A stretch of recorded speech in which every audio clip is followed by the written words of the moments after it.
Okay, grab your Bibles and turn with us to John chapter 19. Chapter 19, and just as context, if we look, the last paragraph of John chapter 18, this is where Pontius Pilate is actively standing in front of the Jews outside, and he's like, I find no guilt in Jesus Christ, but I'm supposed to release a man for you guys because it's your Passover right now. So this is like Friday morning, and then their Passover starts that evening at sunset. And so they're like, do you want Jesus, who's your king? He's not a threat to Rome, so you guys can have him back, because I know you guys want your own kingship and your own nation. And this is where the Jews are like, no, we don't want Jesus, but we want Barabbas. And Barabbas, as we know, that word, his name actually means son of the Father. And he was an insurrectionist. He was a murderer insurrectionist. So some people call him a terrorist, basically. So he was a terrorist to the Roman Empire, where in his fight for Jewish freedom, he had killed some Roman soldiers during the uprising. This is where we were in John 18, and then immediately after follows John 19. So verse 1 is just the next thing that happens in time.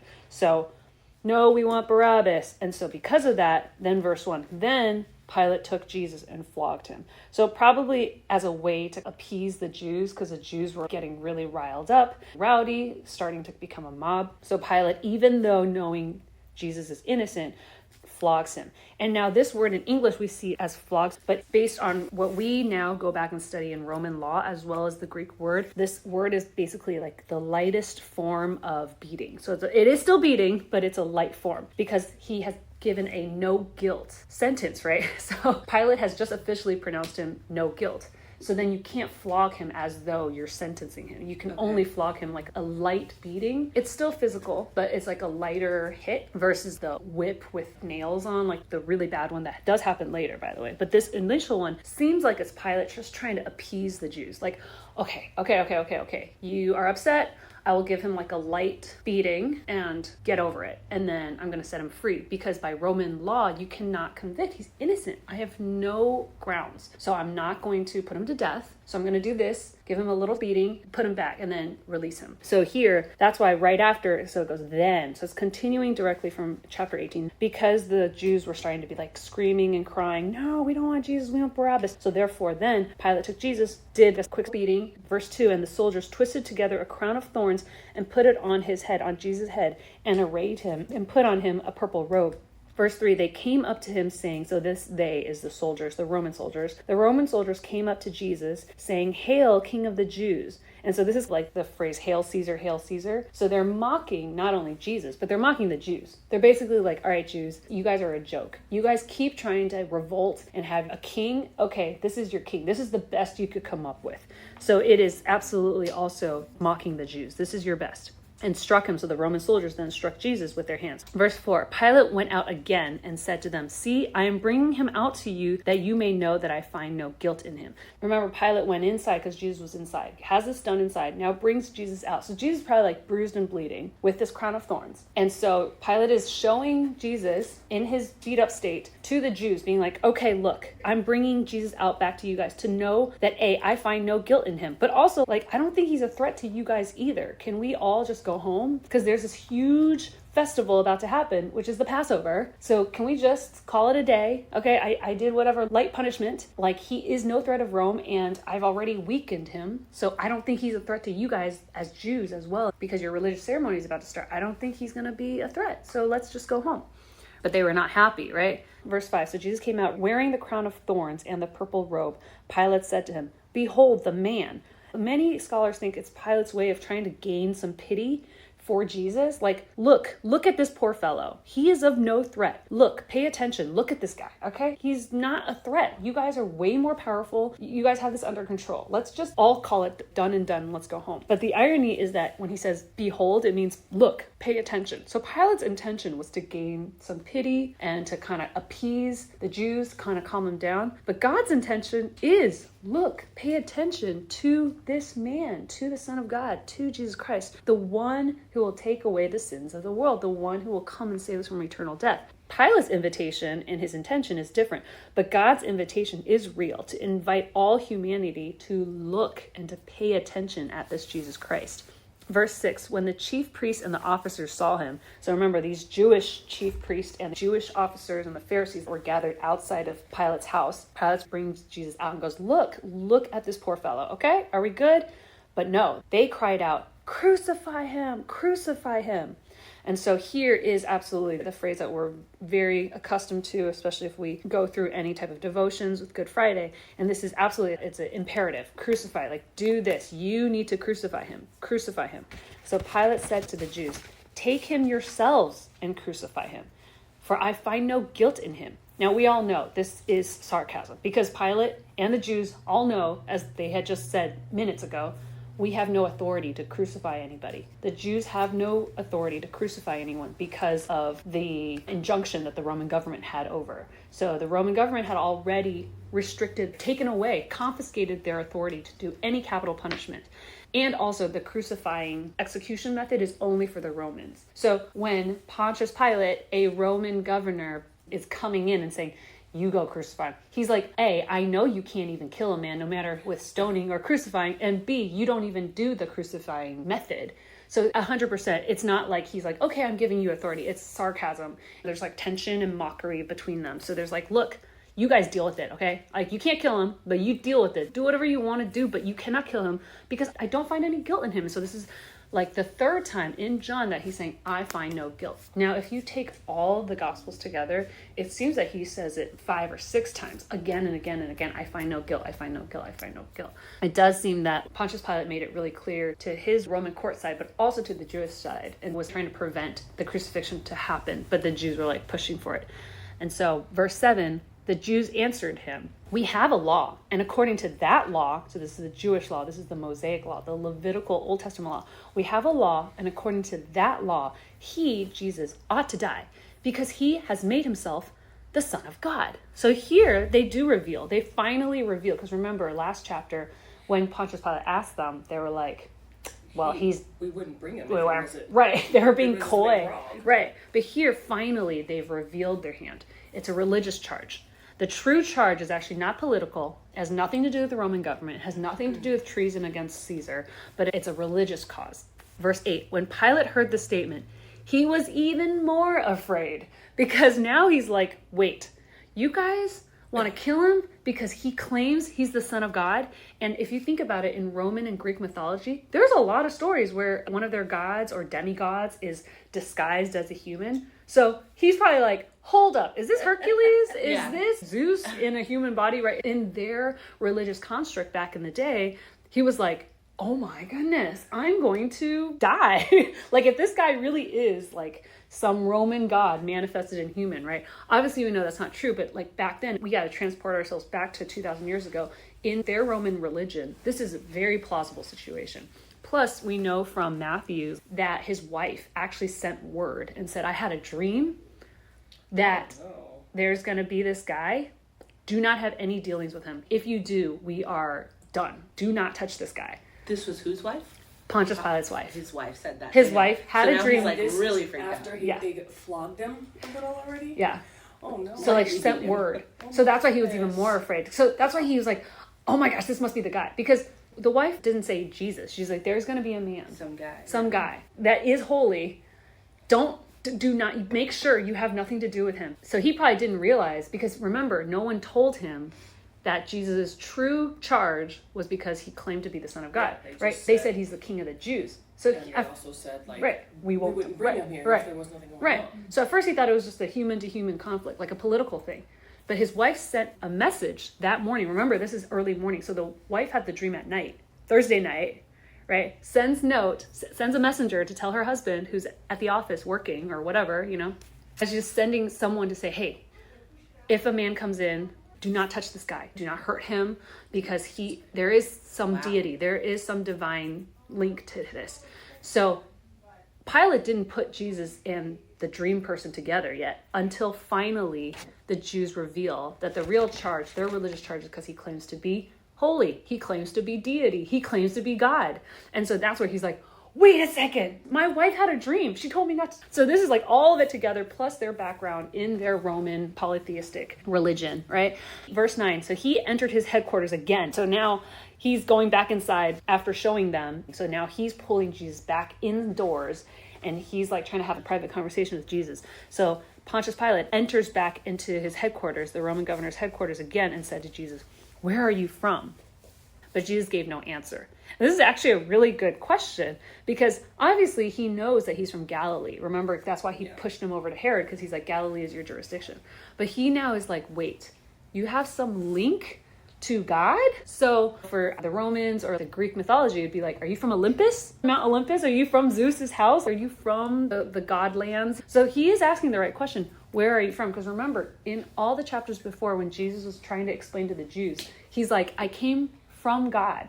I'm from where God is. That is where I originate. I was with God from the beginning. So it's a good question. He didn't tell him that he was what he was, which is weird because he was shouting it for 5 chapters, right? Mm-hmm. So, but I think he probably wanted this to go through. Mm-hmm. He wants this to happen because he knows that Pilate would be like, "Okay, I believe you." Wait a second, Yeah. right? Let's stop this immediately. Right. Stop this immediately. Right. Yeah. And plus, like, Jesus could just freeze everybody in time, right? He could just disappear, right? He could do anything he wanted, but he wants this to go through solely because he wants to save all of us, to give us that freedom from sin, to be back with God the Father. Yeah.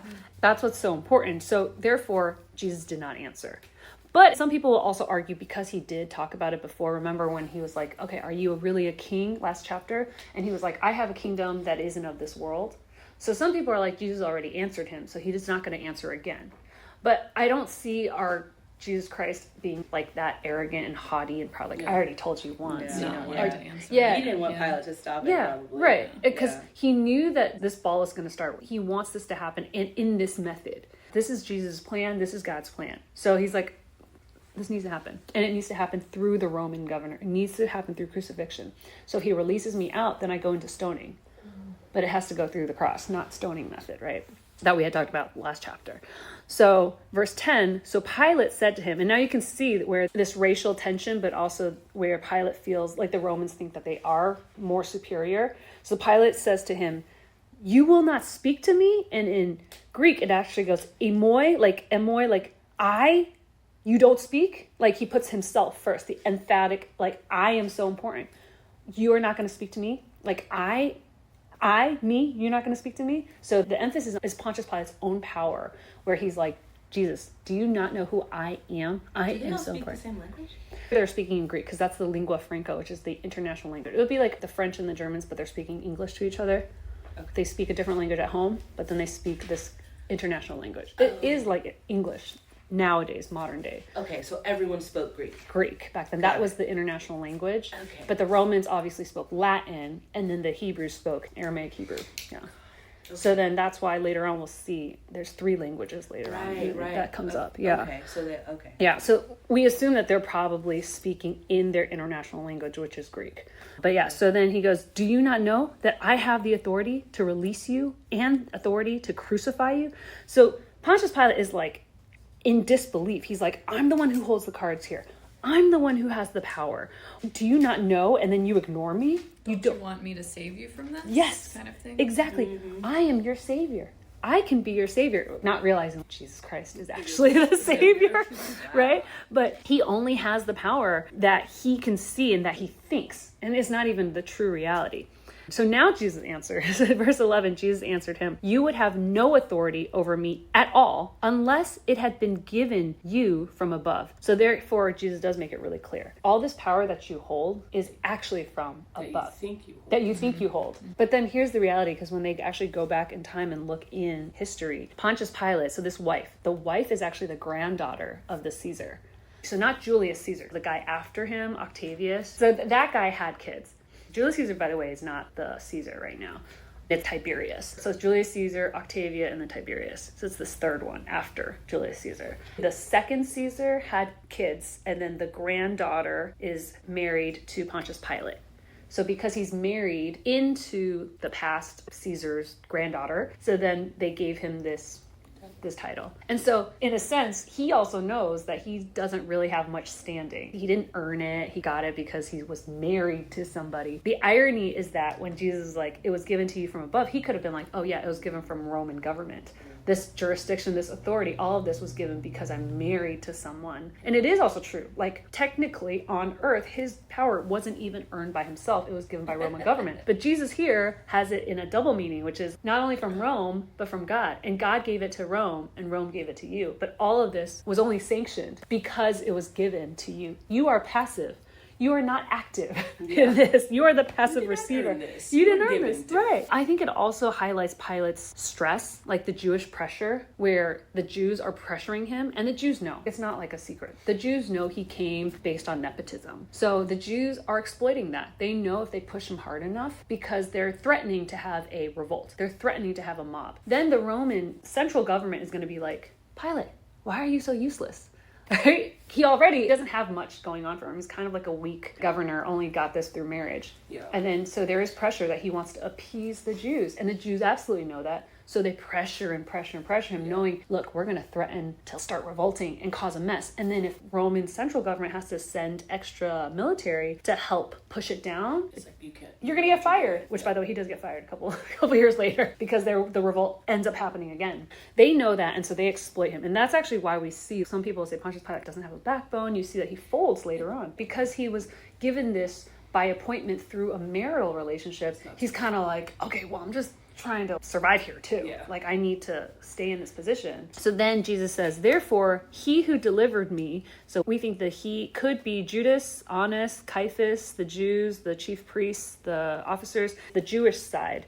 Therefore, he who delivered me over to you, Pontius Pilate, has the greater sin. So it does explain to Pilate, look, you do have responsibility here, because later on you will now be part of this situation. But there is another with greater sin that has delivered me, like pushed the situation into you, forced your hand at it. Because the guy, Pontius Pilate, was probably sleeping just fine last night. And then suddenly this thing is happening in front of him. Verse 12. From then on, Pilate sought to release him. We do feel the sense of panic. He was even more afraid. He realizes who Jesus might be. He's still not really sure of him because of his wife and all this stuff. And they probably had a lot of superstition, believing in these dreams and these omens. And so he's freaking out. He's panicking because he realizes Jesus probably, very likely, is linked to some deity. But then there is this political unrest that he would be seen as incompetent in his work, in his job. And now he's being pushed into a corner. Do I do what is right and let Jesus go because he's innocent? And my wife has already warned me that there's some divine dream that she had. Or do I yield to the earthly pressures of my workplace? What do I do? But then the Jews are your members, right? They're at your door. You're at your door. The pressure on. And it's about to be Passover. They're about to cause uprising. And then all the Jews now are congregating in Jerusalem. So it's like highly dense place where they just had like a protest or something.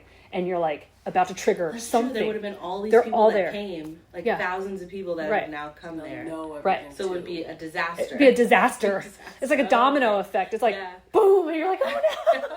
So he's like stressed beyond belief right now, right? So imagine that situation. And they actually have saying when Jesus entered in on the east side, on the little donkey coming in from Bethany on Palm Sunday, Pontius Pilate was probably coming in with additional military support on the west side because they knew all the Jewish people were coming in to Jerusalem that week. So it's like you beef up extra control when the Super Bowl happens. Yeah, your security, right? Event. Yeah, because just in case, right? No matter if this city wins or loses, they might riot. And so you beef up your security, your presence of soldiers. So everyone's very nervous in this situation. People are very tense and on edge.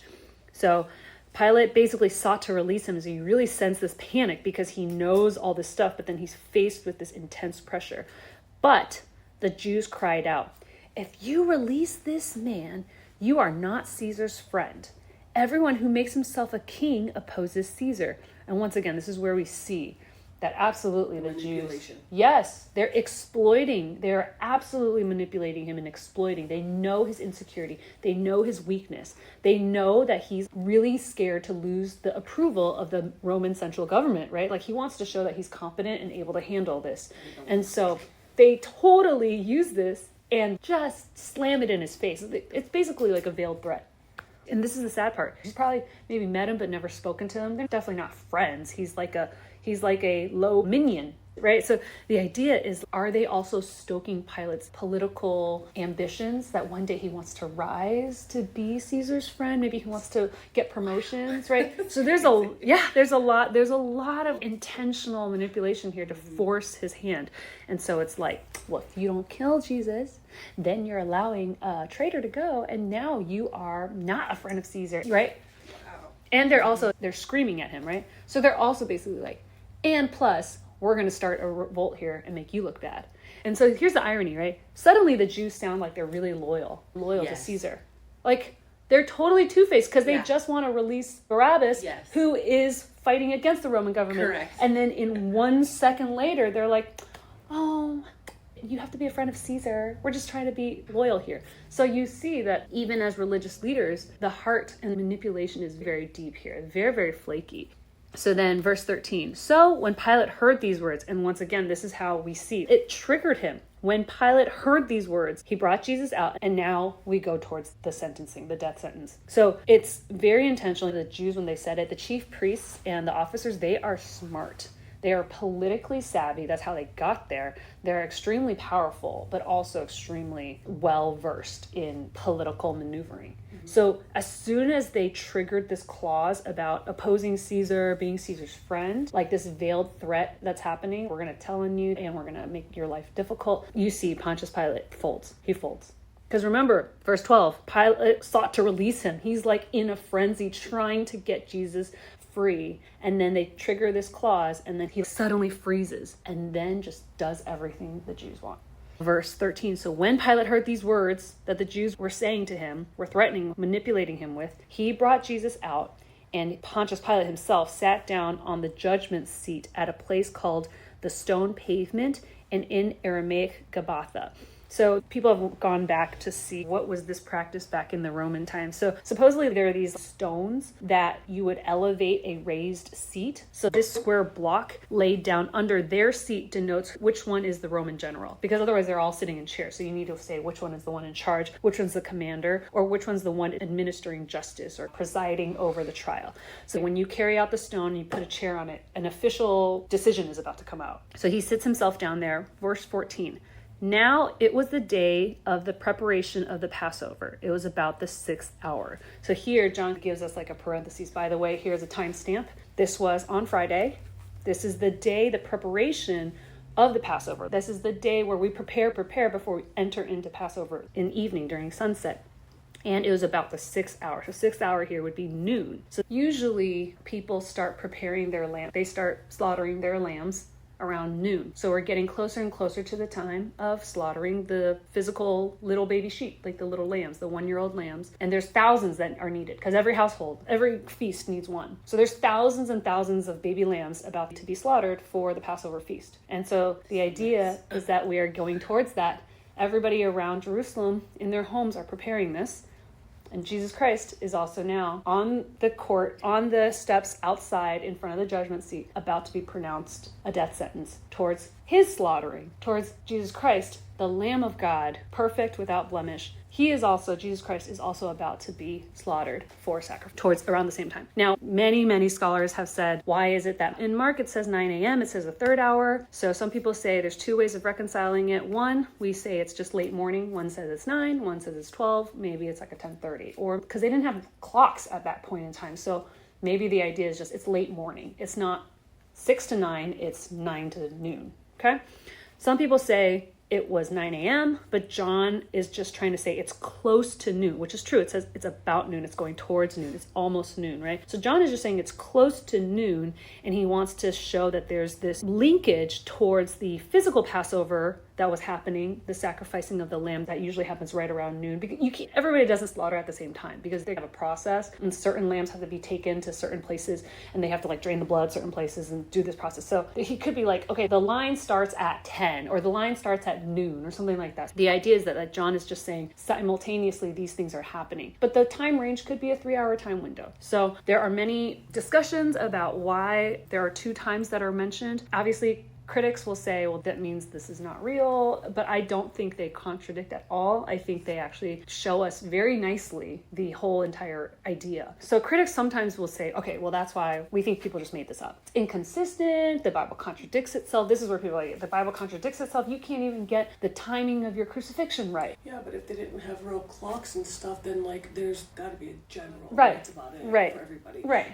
And also, like, people are experiencing at different times. Like, people can like experience it at the beginning versus Correct. the end versus Right. the middle. So Right. like, what are we talking about, right? Because even now, this is just the beginning of the trial, the beginning of the trial, right? There, he still has to like take the cross. They have to go outside of the city and all this stuff. Even if you look back in historical records, extra biblical, like just nothing to do with the Bible, people don't say things like it was 10:05. Like nobody says that back then, right? You could look at ancient Egyptian history, ancient Japanese history, ancient Chinese history. Nobody says that. Even ancient like Tudor history, like if we want to, and that's not even ancient, that's like the 1600s, like King Louis in France or King Henry in England, like no one is saying it was exactly 7:15 p.m. Like no one's saying that, right? Like back in the day they had cathedral like bell rings.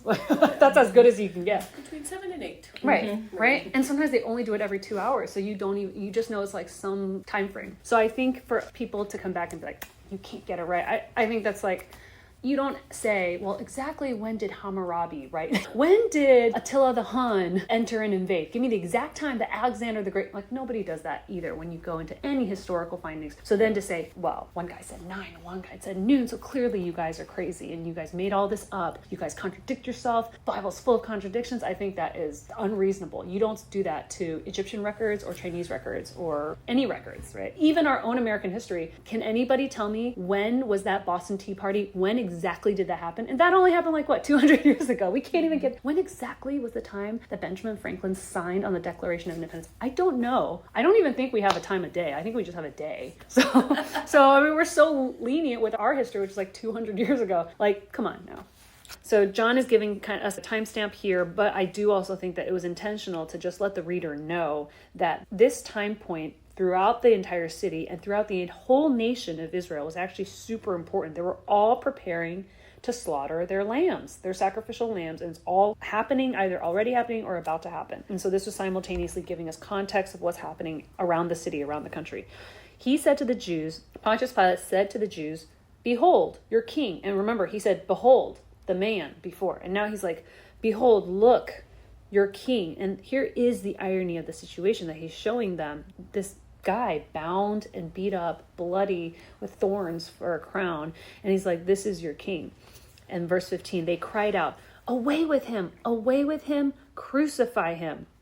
And they're like, we don't have anything to do with him. He's not one of us. We don't want him.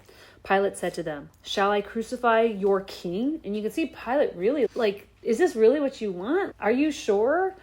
And the chief priests answered, we have no king but Caesar. Once again, that loyalty, we see it just like swinging and like, we have no king but Caesar. But previously, you guys were fighting for your independence. You wanted your own nation. You wanted your own king. But suddenly, because you want to kill Jesus, you want your way so much that you're just flippant with your allegiance and your loyalty.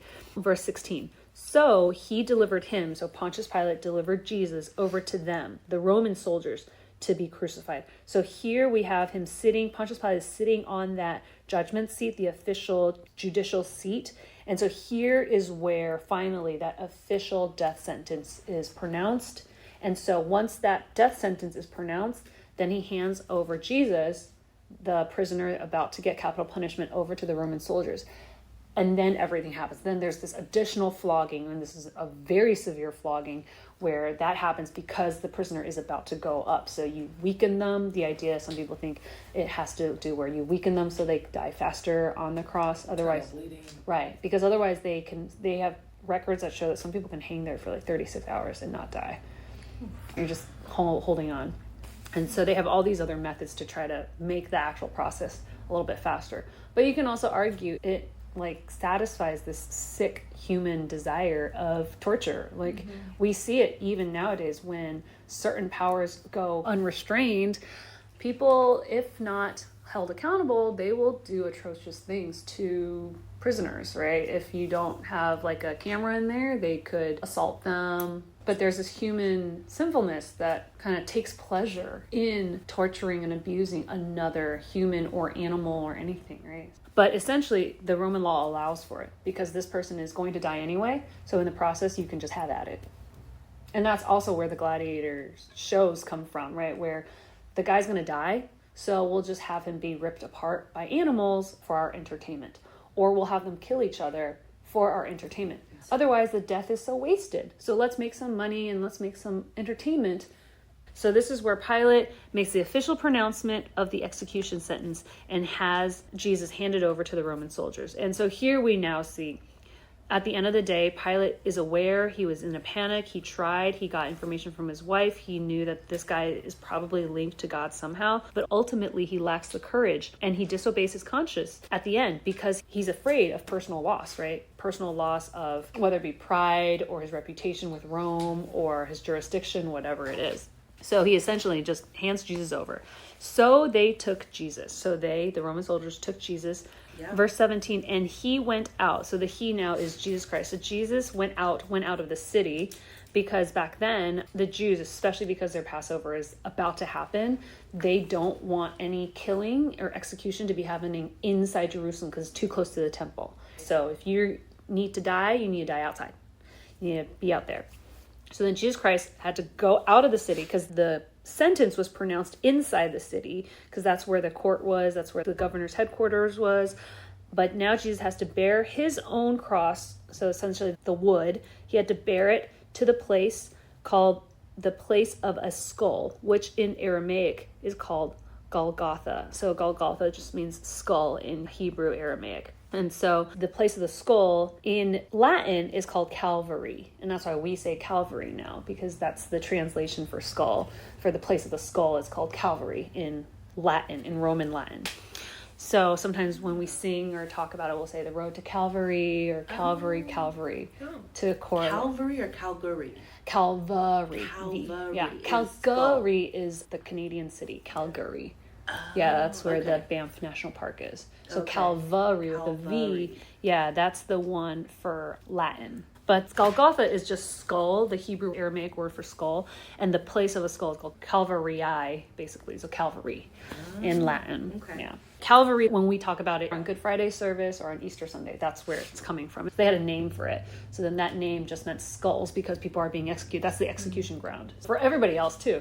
So that's the execution location that's outside of the city. They called it this place of skulls. And so in Hebrew, it's called Golgotha. In Latin, it's called Calvary. And it's called cranion in Greek, but nobody knows that one.